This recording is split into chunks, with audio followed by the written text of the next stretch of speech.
That screeching noise wasn't a bug. It was a cryptographic handshake disguised as audio.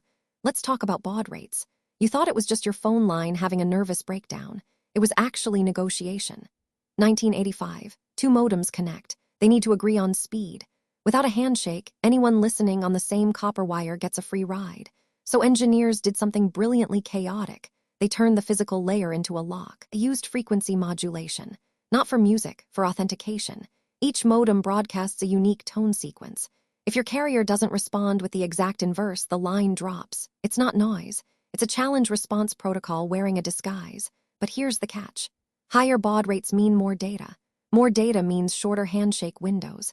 Engineers hit thermal limits in the modem chips. Overheating caused bit flips, so they compressed the handshake into acoustic coupling. You could literally hear the security handshake. You hear screeches, hisses, and dial tones. That's not a glitch. That's error correction training. The modems are teaching each other line noise compensation. If you skip the training, your packets fragment. Your download fails. Your patience evaporates. People complained about the noise. They wanted silent connections. But silent modems were vulnerable to replay attacks. Hackers recorded the handshake and spoofed the connection.